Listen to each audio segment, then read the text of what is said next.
Welcome back to Strange Bedfellows, a Julian Fellowes fan cast. I'm Kurt Graves. And I'm Stephanie Jochman-Deepak. Today, we're discussing Season 1, Episode 2 of Downton Abbey. Okay, so we've made it through the pilot.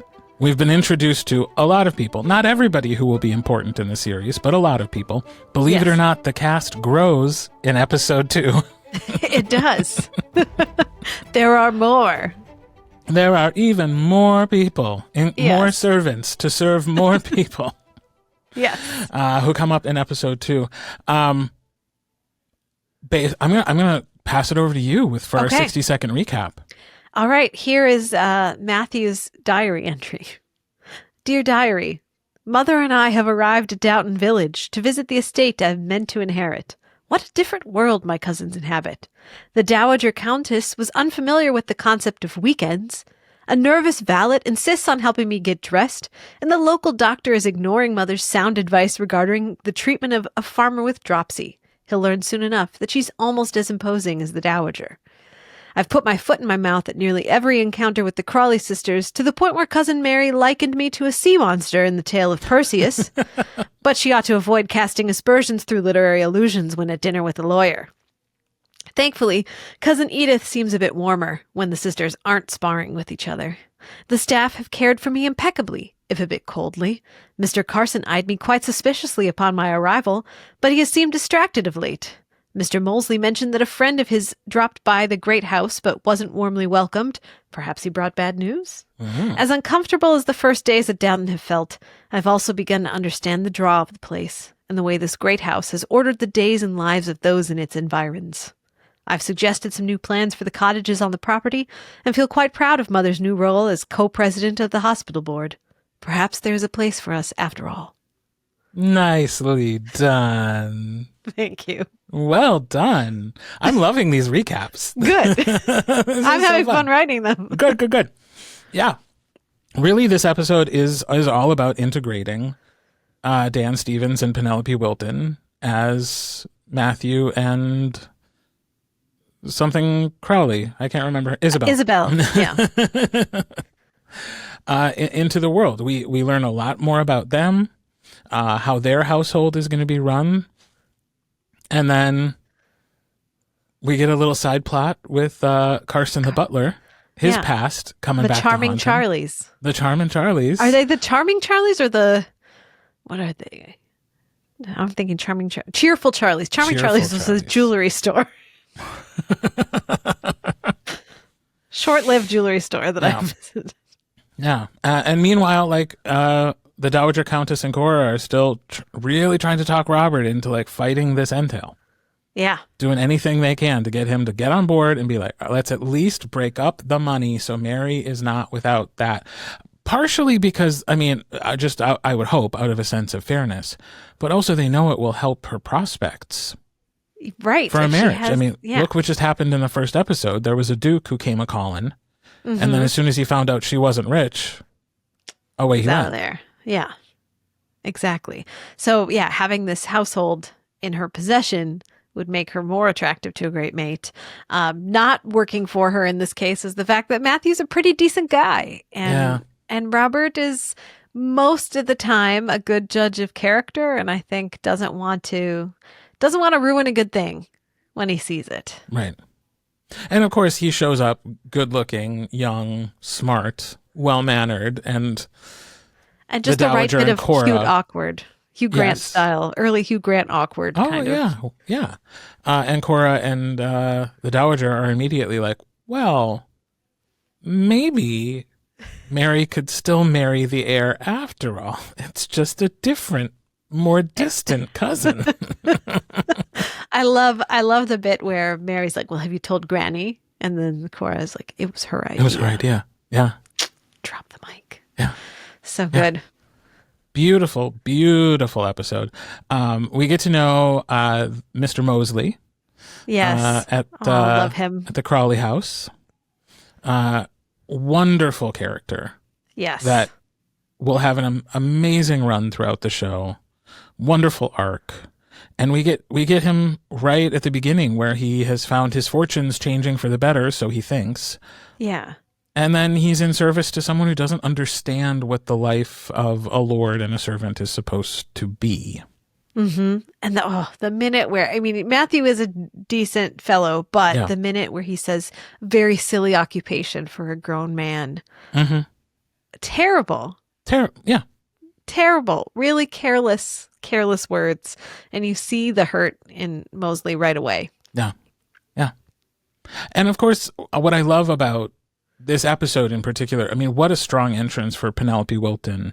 Yes. Even though, I mean, they were introduced very briefly at the end of the pilot, to have them really come into the show, for her to not only have a great storyline at the hospital, which we'll get to, but to be the person who right away understands that these people in the great house are not going to be rooting for us. And they're going to be looking for all the ways that we are not like them. So don't give them more ammunition. Yeah. And he takes a while, but he does eventually listen. Mm-hmm. Like, they're a good team, he and his mom. They really are. And I mean, we'll see that over and over again. And it's really sweet to see that right now. Yeah.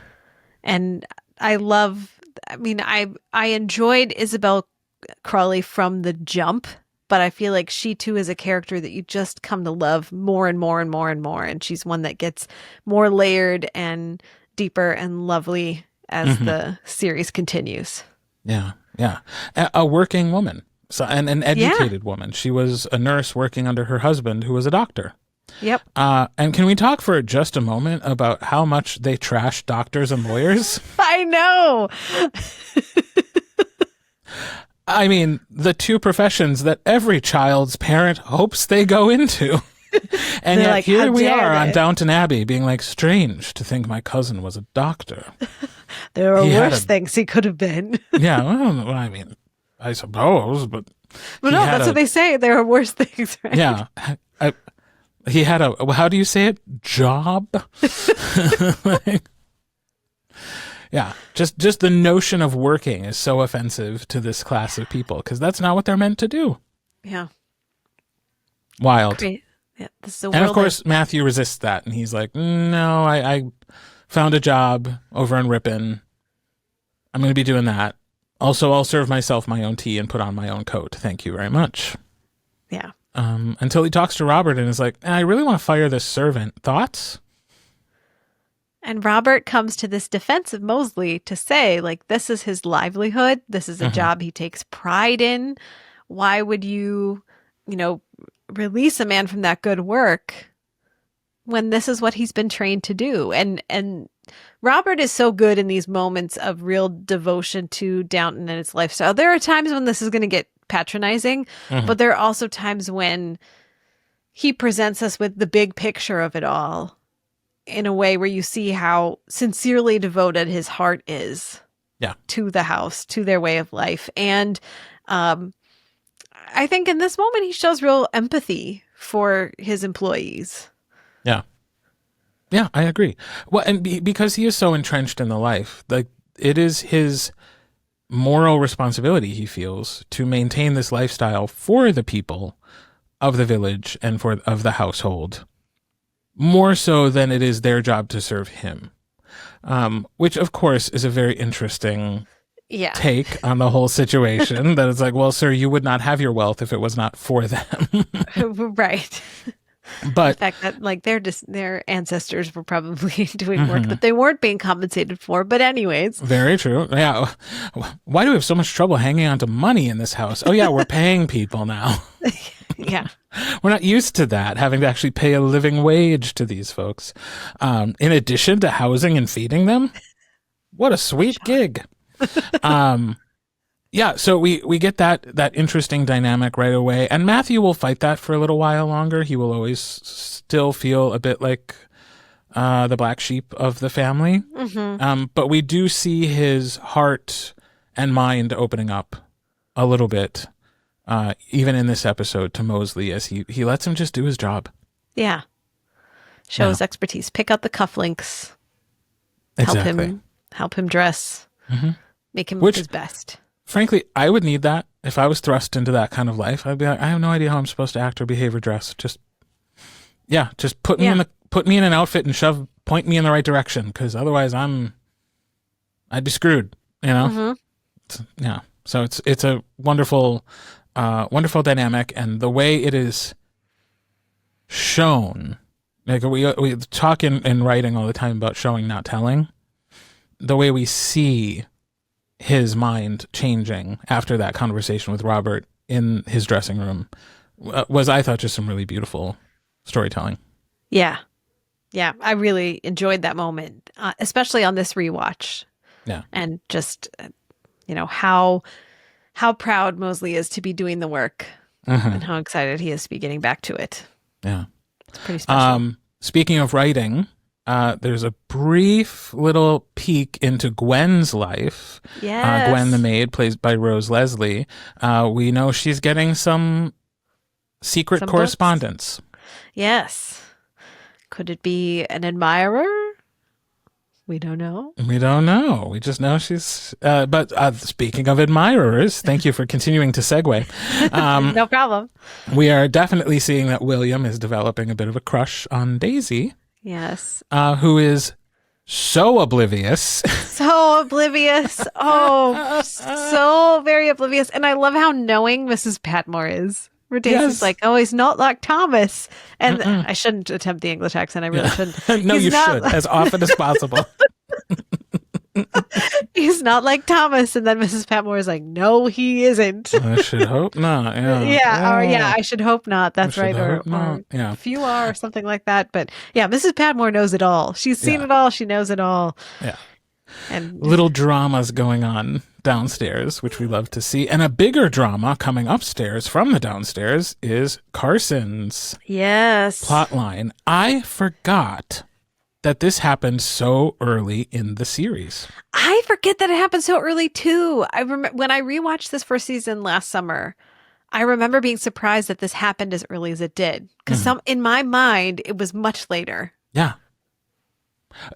Because you feel like for the storyline to have the impact it does, you have to know how established and finicky and committed Carson is. And it's like, I guess they did do a good job of that in the first episode and this little bit of episode 2. But like so quickly we're seeing him like stealing from the larder. And then we find out that he has this old chum who shows up and they used to perform on vaudeville stages together. And he's extorting him for money. And it's like wild. Yeah. To think that it happened so early in this in the series. Before we really got to know Carson and the stick-up his arse that we love so well. Yeah, I know. We should be, I mean, I remember being shocked watching the first time, but I feel like it is, I don't know if it's that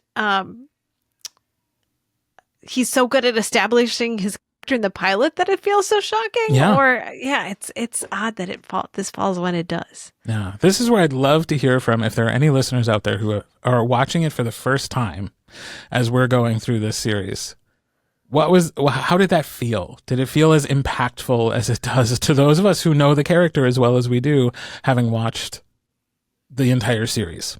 Yeah. Because it happened real quick, and like the fact that he feels the need to resign because his shame, although I think the first time I watched it, I was really thinking like, he's resigning just because he used to be in vaudeville. Like, come on. And now having watched it again, it is more about the fact that he was like stealing food and putting him up in the cottage and not telling anybody about it. Like he was hiding him and active, like. Yeah. Well, it's a perfect character note for Carson. Yeah. Like Carson would resign. I mean, this is totally appropriate for him. The minute anything below board is found out that he's involved with, he wouldn't want to be associated with it anymore. Yeah. He wouldn't want to be bringing dishonor on the house. Right. And we get another lovely moment from Robert being like, I don't think that's necessary. Like, all right.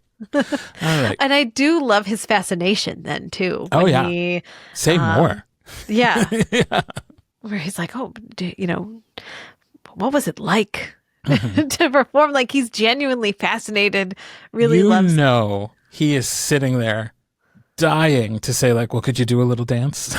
You know, could you show me part of your act? Like, if I threw I'll give you these $60. Yeah, I'll give you £60 if you. Yeah. Well, and I like that this early in the series, there are two characters, Mr. the farmer, Mr. Drake, and Charlie Grigg, who are going to show up again. So we've had these two characters who will weave their way into the Crawleys' lives a little bit later as well, and used in really interesting ways in future seasons. Yeah. Well, let's talk about John Drake, because he is the patient at the hospital where Isobel, Matthew's mom, wants to take part. She needs an occupation. If she's to live here, she needs an occupation. Yes. Which makes so much sense for the character, but is strange for that period of time. Yeah. Especially as her prospects have just improved so greatly. But, you know, she was a nurse. She knows her stuff, you know, and not only was she a nurse, she was married to a doctor. And by all accounts, it seems like they shared a great deal of information in their practice together. Like, were it not for the fact that she's a woman, she too would probably be a doctor. Yeah. She seemed well trained. Yes. It definitely seems like she, you know, might have performed like right alongside her husband in whatever procedures he was doing. Maybe even could have taken over some of them if he was extra busy. She seems very capable. Yeah. Yeah. And which is why she pushes so hard for this small town doctor who we have a great deal of respect for, to try a newer treatment for a disease that is about to kill one of the farmer tenants on Lord Grantham's land. Like, and she doesn't understand why he's not willing to take the risk, because it's like the options are take the risk and he dies, or don't take the risk and he dies. Yeah. Like but you could take the risk and he could live. So like, why wouldn't you try the thing where he lives instead of just accepting that he's going to die?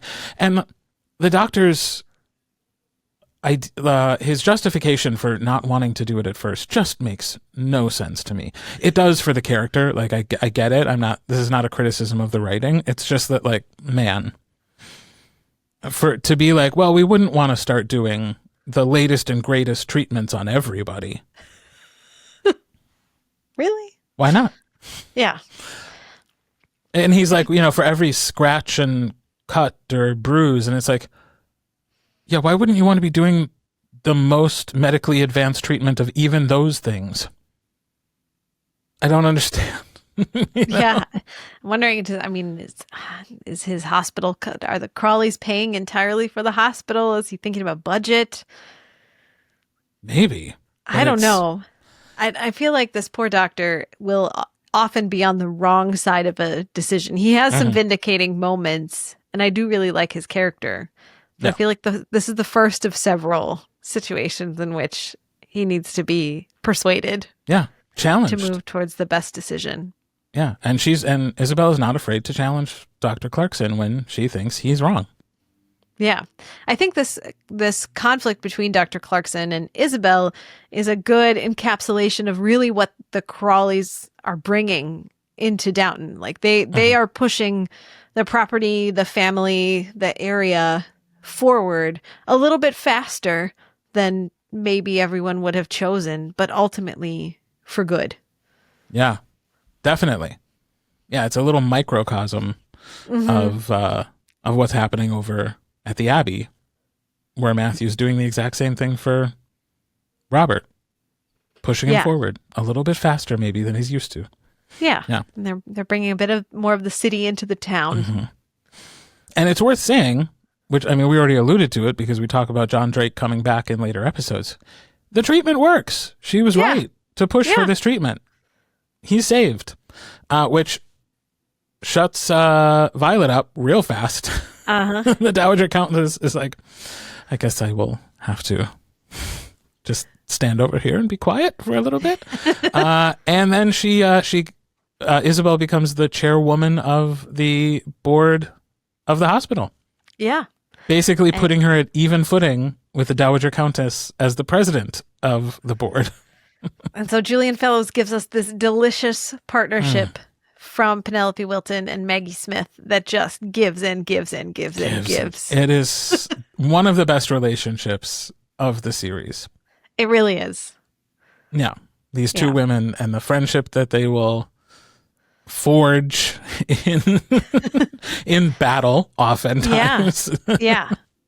Against one another. But Violet has met her match in Isobel. And it's delicious to watch. Yeah, I love that. Yeah. Great episode of television. Long. This at felt one long point, to you? It only because I guess I forgot that like the episodes originally aired were like 45 minutes to an hour. Yeah. There was definitely a point at which I was watching and taking notes and thought, did it skip over to episode 3 and I missed it? Like, did it just keep going? And I like paused it and looked at where it was, and I was like, oh no, there's just 10 more minutes to this episode. Okay. I think it's just that these episodes cover so much ground in terms of time. So in the first episode, you had the Titanic disaster, the family goes into mourning, and partway through, the women are moving from wearing black to wearing purple. So they would have like shifted in their mourning. And I think that takes a couple weeks, if not months, to make that change. So I feel like just the way this is churning through time maybe feels a bit longer, or it's covered so much time. Yeah. Well, and again, there's just a lot to cover. Yeah. A lot to get through. A lot of stories to tell. So, and looking back to the Carson storyline, I do think, even though in hindsight it feels like this happened really fast, maybe that was the best thing to do for the audience, is to let us see that Carson has not always been this buttoned up, strict person, because then we know that that's hidden under there for the future. And I think it makes us curious about the lives, like before Downton, of the other folks who are working downstairs. So how does Mrs. Hughes become Mrs. Hughes? How does Mrs. Patmore become Mrs. Patmore? What put Daisy in the path of doing the work that she does?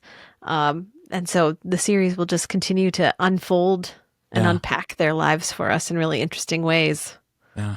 And we will learn so little about Mrs. Hughes over the course of the series, and it comes out so late. But it's interesting to go back to this episode and see her interaction with William from the first episode where he's homesick. Yeah. Yeah, and she talks about, like, a lot of people would be jealous of just the fact that you'd rather be somewhere else, that there's somewhere else you can think of that's better than this. Yeah. And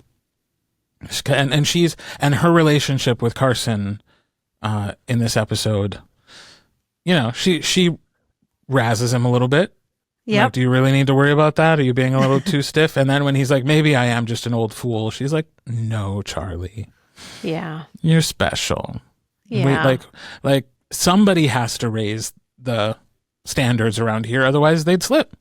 Yep. And it's a hard thing to be that person, to be the person who feels like you have to keep the standards really high. Because that, like, without that, everybody else would be happy to let them drift down. Yeah. I feel like, so I'm going to put my English teacher hat on for a second. And as we're having this conversation, I think about in Twelfth Night, there's like an upstairs, downstairs plot happening in Shakespeare's Twelfth Night with, and then Malvolio is like the head butler, and he is a character of ridicule, right? He is telling himself he's holding up the standards and he is scolding everyone else, but he gets no respect from anyone else working in the household. And there really isn't a redemptive storyline for him. And so I love that this goes a different way. And you have this character who is imposing and scolding, but also so respected. And so he does this job in such a way that people are both a little frustrated by the tight rein that he keeps on them, but also really grateful and respectful of that. Yeah. I very, very well said. Thank you. Yeah. There are, as I want to take a moment and just talk about like the Mary Matthew sparks. Can we talk about that? Please do. I forget how much I love the way that she enters the scene. Like he's talking with his mom and it's like the daughters want to push in. And then there she gets in the house in her riding outfit. I wouldn't want to push in. Yeah. And Michelle Dockery does things with her eyes in both the last episode and this one that are just so good. Like in the last episode, her eyes are just so wide and excited and naive when Daredevil Duke is taking her into the servants' quarters, which we did not talk about that, but that is a terrible thing that he did and made her do. Right off the bat, you know he's a bad dude in the way that he invades the servants' quarters. Right. But anyways, like so her true, eyes, but also so handsome. So nah, unless he's and we don't suspect him of murder, so I'm still willing to go alone to places with him. Nope. He is going where he does not belong and getting somebody else in trouble. So forget it. That's it. That's just the level of bad boy that I'm okay with. Okay. But yeah, so Mary's eyes, Michelle Dockery's eyes, like the way they're naive in that first episode, even when Mary is trying to be like all sophisticated, so good. And then just the way that she flashes at Matthew with the, I wouldn't want to push in. And then she gets on the horse and you're right. The whole thing is a complete joke. Oh, so good. My parentheses are like dying. I'm dying here. Like just the burn. The burn is so good. And then when she's at dinner and she's telling the whole Perseus story, but then he picks it up. Yeah. And there's this moment when like he knows exactly what she's referring to and he like can spar with her that you can tell she doesn't want to like him, but there might be something there. It's like grudging respect. Yeah. All right, fine. Love that and love the little foreshadowing, unbeknownst to Dan Stevens or to any of us, that he will play a hideous beast. Yes, indeed. At some point in his life. So and that beast gets true. the princess. So true. Yeah. Yeah. Yeah. Yeah. In much the same way that Violet has met her match in Isobel, it's fun to see that Matthew has met his match in Lady Mary. Yes. Or rather, Mary has met her match in Matthew. I like to think of it the other way around. I think she's the antagonist in this case. Fair point. Yes. But I think he's the one who's surprised by it. Yeah. You know, where like Violet is surprised that Isobel is such a worthy adversary. I think in this case, he is surprised that Mary is so quick and also not kowtowing to him and not trying to like bow and scrape and be like and try to get him to marry her, which is what he expects. That's true. That is what he anticipated, and that's not what he's getting at all. No. I mean, we could talk about the mental health aspect of being so attracted to somebody who clearly hates you, and why that was the thing that he went for when he was like, oh, that one, actually. That one seems good, you know. Yeah. The unattainable girl. That's the one I want to go for. That always works out well. Yeah. In storytelling, it tends to. Yeah, so it does. Is there anything else about this episode you wanted to get to? Other than Evelyn's name. Oh, yeah. We get a little name drop of Evelyn Napier. Yeah. I think that's about it. I think we've covered it. With more to come. More to come on Evelyn Napier. Yes. So very excited for the next episode. Yes. I was going to say, the weirdest thing about this whole experience so far was letting episode 2 end and not immediately pressing play on episode 3. Yes. Because we know what's coming. It's so good. Yes. And also, I'm just used to when I watch this show, just kind of like letting it run. Yeah. And then I can stop in the middle of an episode and pick it up later. But this time it's like, no, I have to think episodically and stop, because otherwise, like, I will not be able to keep straight in my brain what happens from episode to episode if I'm watching them too far in advance. So yes, agreed. Yeah, it was strange to stop after 2 episodes. But I look forward to picking it up with episode 3 of season 1 when we talk about that next time. All right. So I think that means it's time for some trivia. It is.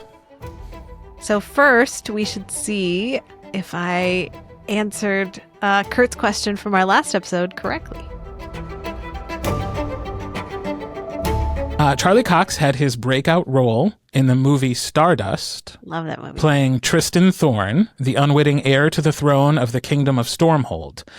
Tristan's mother is Una, the firstborn daughter of the king. Okay. The firstborn son is named Primus. Yes. Name 3 of the 6 princes that followed Primus. Oh, it's like Secundus. Yep. There's Sextus and Septimus. Yep. Is Quintus one of them? I think they're all like the they're all Quartus. Quarto. Yes, you've got 5 out of 6. You're missing the 3rd. Tertius, you got it. Yay! So you got all 6. Yes. Well Awesome. done. Nicely done. Thank you very much. All right. Yeah, you did it. Yes, and if you haven't seen Stardust, to which Kurt refers, do check it out. Absolutely. One of my favorite movies. It's great. A little tough to make the recommendation now that we know what we know about Neil Gaiman. Yes. Art and artist. We're going to continue to have that conversation over time. Yeah. But still a brilliant movie with some amazing performances, and not enough people know about it. I agree. I feel like it's one of those little known movies. And once you see it, you love it, and you wonder why more people weren't talking about it. Right. Especially Claire Danes' accent. Why aren't more people talking about Claire Danes' British accent? I don't know. I'd be. Like, we should all be talking about it. It's worthy of conversation. I'm going to listen hard for it. It's like Ryan Phillippe's Scottish accent in Gosford Park. You go, like, oh, I get what she's going for, but but she's not British. She's a star. Yeah. So I mean, that's just how do a we know star what accent. stars sound like, right? Yeah. So here is your trivia question for this week. So in the last 2 episodes, there's been much talk about inheritance of property and of titles. And this is a battle that the Dowager and Cora seem to be fighting. But interestingly, they share in this fight a connection with Sir Julian Fellowes. And I wonder if you can fill in the blank. Okay. With for this quote from Julian Fellowes. In 2011, thinking about some rules that may have changed, particularly in light of developments in the royal families, he said, "I find it ridiculous that in 2011, a perfectly sentient adult woman has no rights of inheritance whatsoever when it comes to a blank."